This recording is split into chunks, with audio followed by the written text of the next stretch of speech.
Domo Sports Talk worldwide with some news from the world of boxing.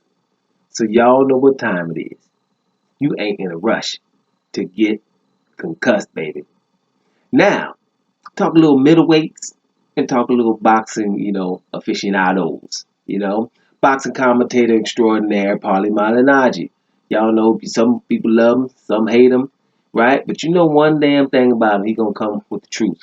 And when it comes to me, I'm just telling you, the people where you agree with them or not, for me it matters if things are coming from a good place, right? That's bottom line. If you agree or disagree, if it's coming from a good place, that's good enough for me. For example, when people, they have the people that they're behind in boxing, right? And, I don't really reply much because of the simple fact I know how people are. Most of the time, they're behind them because it's nationality, it's color, religion, or something like that. You feel like you're forced to defend this guy no matter what's up. So it's really no use. It's like for people who are supporting Trump, for example, they're all in no matter what he does, no matter if our Constitution is being trampled upon. It does not matter. I can go on and on about stuff like that. But they're all in, no matter what. It doesn't matter what a person would say anymore. So sometimes when people follow people like that, because of those reasons, instead of, hey, man, I seen this dude. He looked real good, man. He was fighting. He was real good, and I like him. And you don't find out where he's from and it doesn't matter to you, then those are probably the ones I will engage with because I understand that, right? So, having said that, Paulie Malignaggi is the same. I've seen Paulie Malignaggi stand for things for years now, and things that people don't want him to stand for. And you have to make a stand. I've seen him not be getting broadcasting jobs, commentating jobs, because he's going to tell the truth and he's not going to conform. They understand that.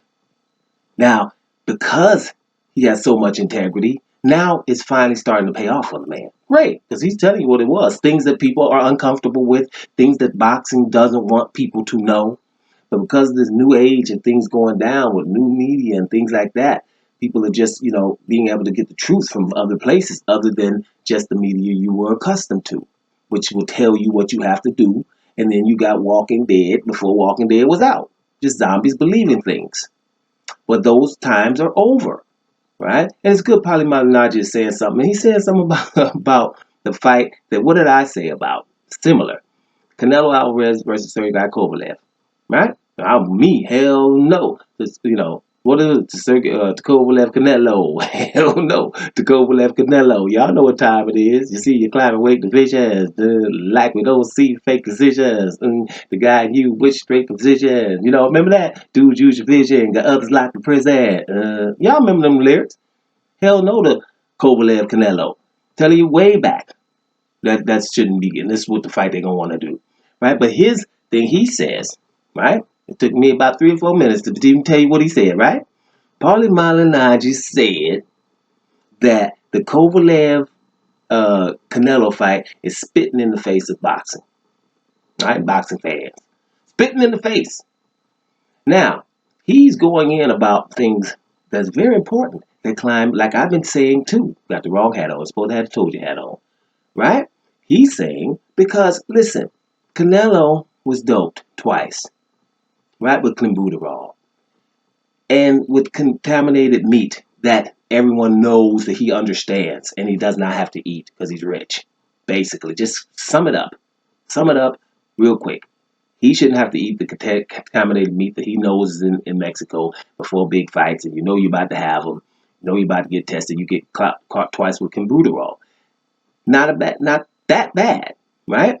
But for them to slap him on the wrist, that's it. What he's talking about. That's spitting in the face of boxing. Was when you slap him on the wrist, what are you telling other fighters? And after that is when he said he even got on the side of dope fighters. Because his point is, if the ones at the top, the big names, are doping, and the other fighters know that they're doping, then they should be doping. Matter of fact, if they don't dope, you're risking your careers for not doping. So either you're going to have a doping agency in Nevada. His point is, yeah, he was on Nevada for 7 to 8 months, and they came once. He said it's expensive to dope test. Everybody knows if the promoters and the sanctioning bodies don't get involved, then it's going to continue to be this way. Just because somebody's enrolled in VADA doesn't mean they're getting tested. Now, you've heard before. Now, it's coming from Paulie Malignaggi. Yeah, they spitting in the face. They should have gave Canelo longer. Two-time doping, you need longer than 6 months. Because 6 months is nothing to a boxer. Sometimes they don't fight but every 6 months. Canelo fights only twice a year. So at least you should have said a year so he couldn't miss 2 dates. He missed 1 date and got right back into it. Then he got the biggest boxing deal in boxing history. The deal at one time, 360-something million or something like that, right? As soon as he got back. No, probationary period or anything like that. Got the biggest deal. Face of boxing, right? Beat Golovkin second time, arguably was a tie, right? Second time, right? But he stood in front of him, so we got the credit. But what happened now? Franchise champion. Matter of fact, something that's never existed. All of these things. So yes, it's a slap in the face. Now fighters like Dillian White, right? When Jarrell Miller got caught, what did I tell you guys? I said Jarrell Miller or anybody else can't go get more than 6 months because all they have to say is what happened to Canelo. That's what they got to say. Now Jarrell Miller had every dope in the history of doping in him. No, not really. That's Erkan Tepper. Erkan Tepper, the main man, but he was in there. But he's a dope street boy. And I told you, dope street boy, you got to really be deep in it to become a dope street boy. Jarrell Miller was guarding the door. Right? He was a bodyguard. Now he's a member of the Dope Street Boys. All that stuff he had in his system. Now Dillian White himself, he's at the door. Right? Because they had some stuff in him. You know what I'm saying? Metabolites.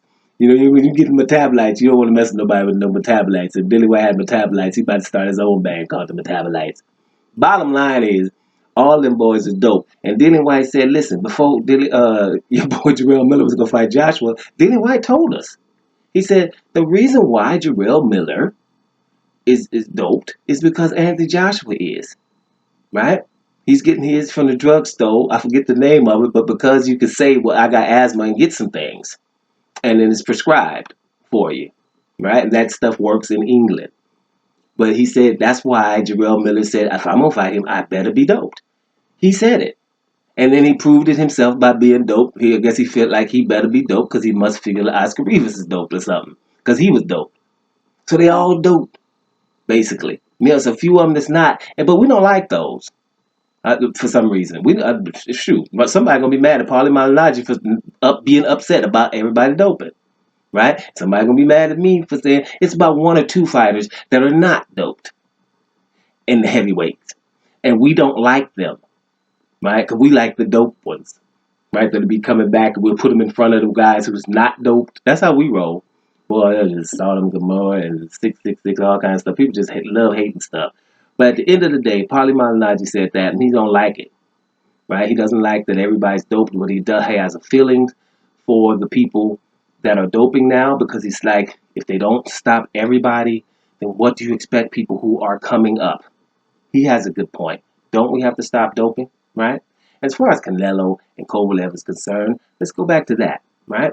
He's spitting in the face of fighters because, not only did Canelo coming back from being doped twice, right? We can't ignore that. But he's getting the red carpet treatment after that, right? Now, I think the fight is ridiculous with KOVALEV too. And my point is, all of this we mentioned, we still didn't even mention the fact that Andrade exists. Right? You read an article about everything, but you still don't see Andrade, right? And Andrade is the story of the middleweight division. He's the story of the middleweight division, and we're ignoring it, right? Everybody talking about other stuff, diversion tactics, hey, distracting you, right? No, wait a minute. We had undisputed. If Canelo would have fought Andrade, we would have 1 champion in middleweight. He didn't. Then the IBF stripped him. Now we have the chaos. We did not have to have any chaos. If he would have just fought Demetrius Andrade, we would have 1 title. Demetrius Andrade has the WBO strap, and Canelo and GGG, who had the opportunity even before that to fight Andrade, he didn't do it.